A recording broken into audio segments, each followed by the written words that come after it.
ఆ కుర్చీకి అక్కడే మళ్ళీ ముందర వేసుకొని ఇక్కడ మళ్ళీ సరిగా అనంత రెడ్డి గారు ఇక్కడ ముందరికి మీరు ఇక్కడ మళ్ళీ సరే ఇక్కడ వేసుకొని ఇక్కడ మళ్ళీ ఆయన మీకు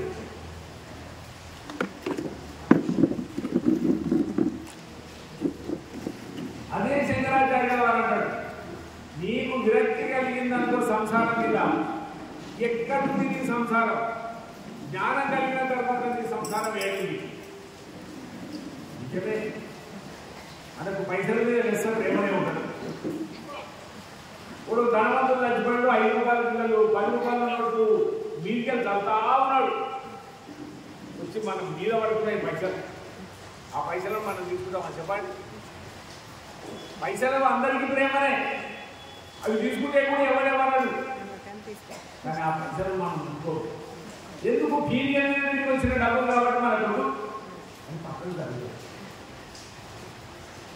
ఇంతే విరక్తి ఎప్పుడు కలుగుతుందో అప్పుడు ఈ ఇబ్బంది మన ఇంట్లో మంచి వయసులో ఉన్న మనిషి చచ్చిపోయి సావగమనకు వీలయ్యేంత వరకు ఇక్కడ అక్కడ ఇక దవకన ఈరోజు అదోటి అన్నారు మొత్తం చచ్చిపోయి కానీ తేలిందనుకో ఇక దవకానికి తీసుకపోవడం ఆయన ఏడిస్తే ఏడవచ్చు కానీ దవకాలకైతే తీసుకపోయి అడగడం సత్యంగా సరే ఎందుకు తీసుకోపోరు చెప్పండి పోయినా లాభం లేదు కాదు ఇక్కడ బతకది సత్యపోయింది ఆశ లేదు ఇంకెందుకు తీసుకుపోతారు దవకాలకు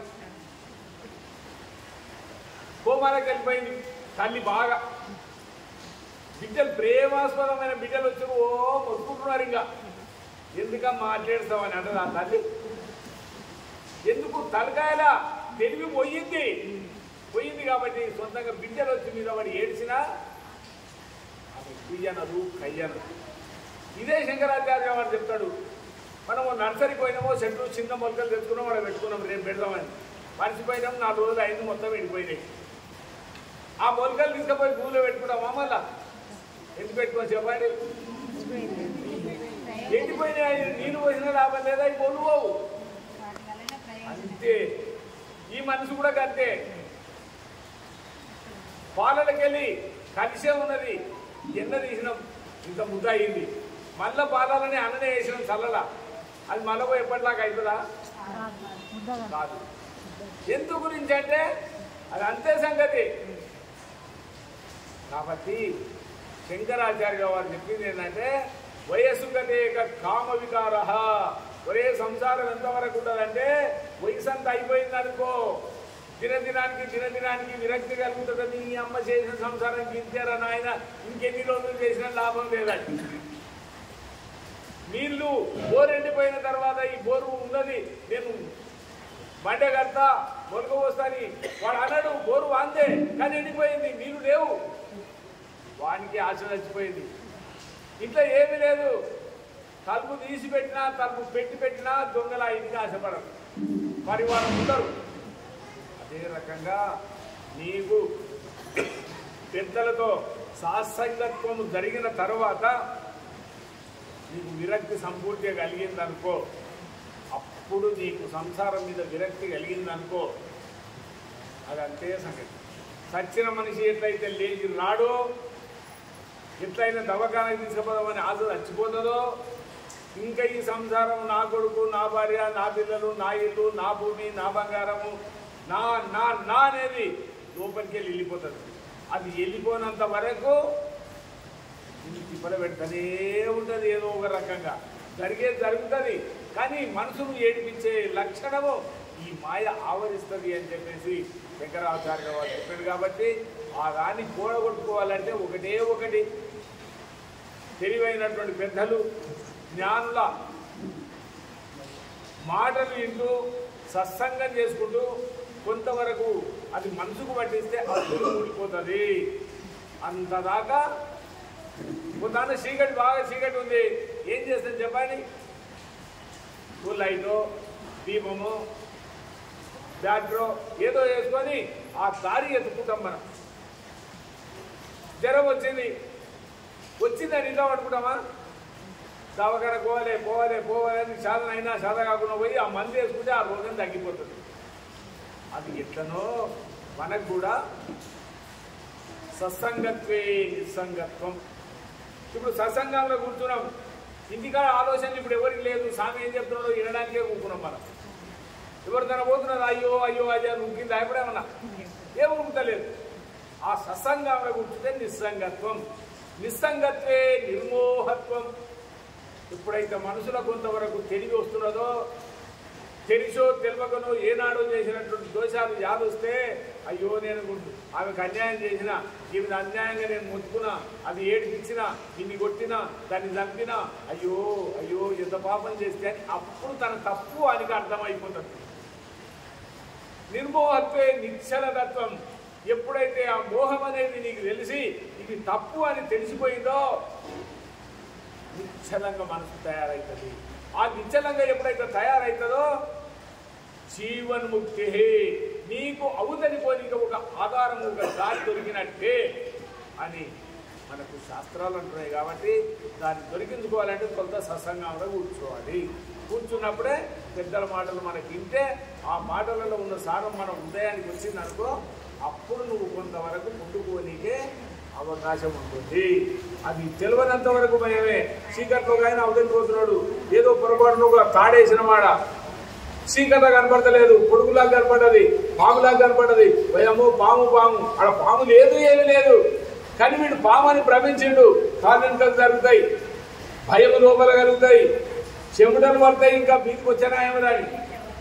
అరే ఇక్కడ పామున్నది పామున్నది అని ఏదో ఎలుగు తీసుకురా, బ్యాటరీ తీసుకురా అన్నాడు అనుకో, బ్యాటరీ తేయంగానే అక్కడ చూసినామనుకో, అమ్మ ఆ భయం ఎక్కడ పోతుందో, ఆ భూములు ఎక్కడ పోతుందో, కాళ్ళు కూడా ఎక్కడ పోతాయో నీకు యథార్థం కలుగుతుంది, సంతోషం అవుతుంది.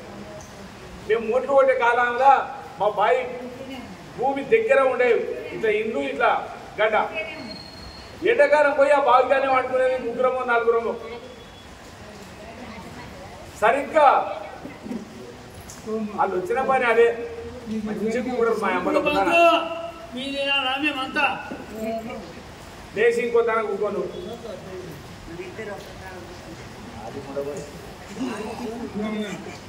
నేను ఇష్టపట్టలేను. వాళ్ళ దుద్దకి అవే అవుతాయి నాకు.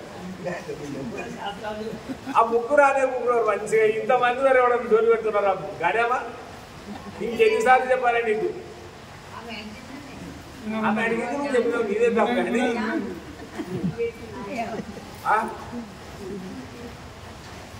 గడ్డ మీద పెట్టినవాడు ఏంది ఒకటి పెట్టిపోయారు. మేము అమాసం అప్పు గడ్డకెక్కుతున్నాం, ఓయమ్ము అనే పెద్ద దయ్యం ఉన్నది రానడు. నిజానికి చూస్తే దయ్యంలాగానే కనపడ, వచ్చి మీద పడరాని అనుకో. ముగ్గురం మొగోళ్ళం కాళ్ళు వంకుడు పెట్టి ఏంది ఏంది ఏంది ఏంది అని చివరకు బాగా చూసి వాడు వెనక జరిగి వెళ్ళే రాయి చూసుకుంటే టప్ మనది. ఆ మోటు కొట్టేటప్పుడు ఆ తొండ పోయింది, పొద్దుమిద్దరు వనుకొని చెప్పి పెట్టినాం. ఆడు ఎప్పుడో వచ్చిండు, ఇతని గడ మీద తీసుకొచ్చి పెట్టి తొండ ముడిచి అడ్డే పోయిండు.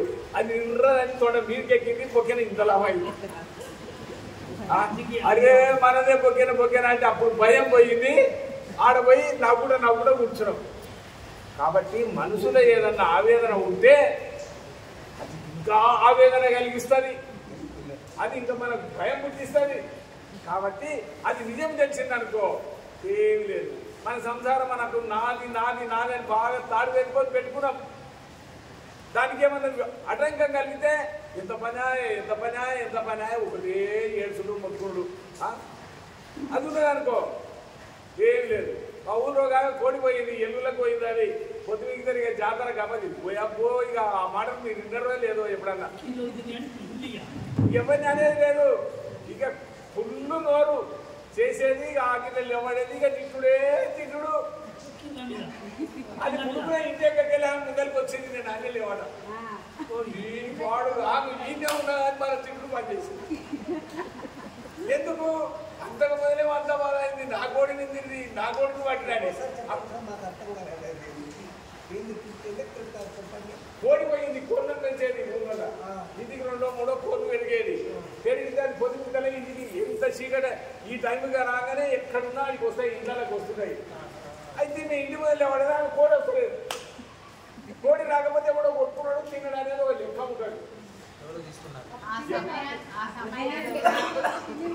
తినేవాళ్ళని ఎందుక మా బాయ్ ఆనే ఉండేది. ఆ ఎలుగు కొట్టి పోయేది.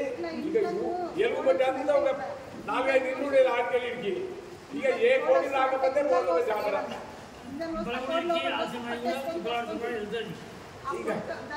అది కనపడలేదు కాబట్టి తిట్టు స్టార్ట్ అయింది తిట్టుకుంటా గురుకులు గురుకురాని ఇక్కడ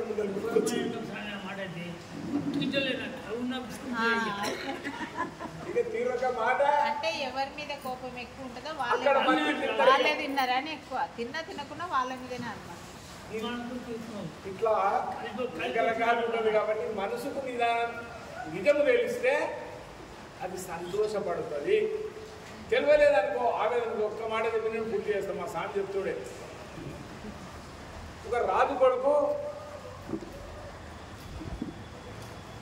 ఒక మంత్రి ఇంట్లో బ్రహ్మాండమైన ఒక అన్ని నగలు వయసులో ఉన్న పిల్ల అందమైన పిల్ల ఫోటో పెట్టిదాడ పెళ్లి కాలే ఈ రాజు కొడుకు ఎప్పుడో ఆ ఇంటికి పోయి చూసాడు ఈ పిల్లని ఆయనతో పెళ్లి చేసుకుంది కదా అనుకోండి ఎవరికి చెప్పలే కదా పిల్ల మీద ఉన్నది మనసు ఆ 7 వారాల నగలు వేసుకున్నారు మంచిగా సోపుగా నీట్గా అంతా మంచిగా బ్రహ్మాండంగా ఉంది ఆ ఇంట్లో ఉంది ఆ ఫోటో ఎవరి పిల్ల ఏం కదా ఏమడుగుతలేదు వీడు ఆ మనసులో పెట్టుకున్నాడు ఆ పిల్ల ఇందాక నేను పెళ్లి చేసుకుని అట్లే అని ఇట్లే కూర్చున్నాడు ఇక తండ్రి రాజు అరే ఈ సంబంధం ఆ సంబంధం 20 సంబంధాలు అయినాయి చూస్తాడు అని అంటాడు ఇక చూసి ఏం చేస్తాను చెప్పండి ఇవాళ రేపు కులం లేకుండా సరే భార్య అయితే దొరకాలి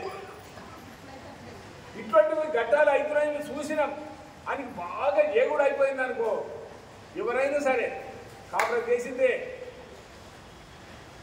అనే ఉద్దేశంతో ఇక తండ్రి కూకున్నాడు కట్టం లేకుండా సరే రా నీకు ఏదైనా సరే రా ఎందుకు రా అని తిప్పులో పెడతావు వయసు అయిపోతుంది రా పెళ్లి చేసుకోరా అని ఊరికే అంటున్నాడు అంటుంటే చెప్పు బిడ్డ నీకు ఎవరైనా సరే ఏడున్నా సరే మనకు రాదు నేను ఏం చేస్తానంటే నువ్వు అంటున్నావు కాబట్టి ఆ మంత్రి ఉన్న ఇంట్లో పిల్ల ఉన్నది ఆ పిల్ల కావాలి నాకు అది గంతే నామని చుట్టాల పిల్ల ఎవరో ఉండొచ్చు ఇక్కడ రారా అని తండ్రి కొడుకుని ఇద్దరిని పిలిచాడు పిలిస్తే ఏమయ్యా నీ ఇంట్లో ఉన్న పిల్ల ఏ ఊరామే ఎవరి బిడ్డ ఏం సంగతి ఆ పిల్లని మామూలు చూసాడు పెళ్లి చేసుకుంటాగా ఏంద్రా అని అడిగాడు ఆ పిల్ల నావా నీకు రాదు నీ కొడుకేనా ఆయన అన్నాడు ఎట్లా కొడుకు అన్నాడు ఈ మంత్రి కొడుకు వీడిద్దరు కలిసి ఏషాలు వేసి నాడు డ్రామా ఇది రాదు కాబట్టి ఏడున్న బంగారం పట్టు చీరలు సోకుల రిగులు ఇవన్నీ ఇక్కులు బిగులు పెట్టుకొని వయసులో ఉన్నాడు కాబట్టి బ్రహ్మాండంగా తయారు చేసిండు ఆ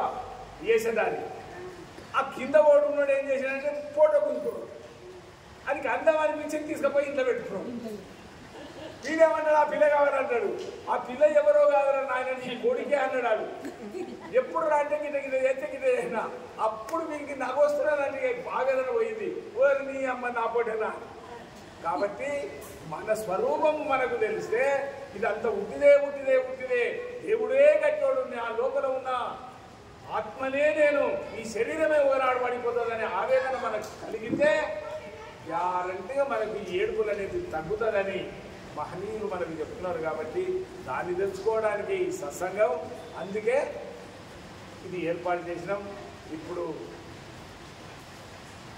నా శంకరానంద పొద్దుటి నుంచి మాట లేదు చెప్పలేదు అది ఎందుకో ఇక్కడ లేకపోతే ఉన్నది కానీ నాకు ఎందుకో బొమ్మినది ఇంకెందుకో చెప్తాను ఆయన ఎక్కువ జ్యోతిష్యం చెప్తుంటాడు అలా చెప్పాలి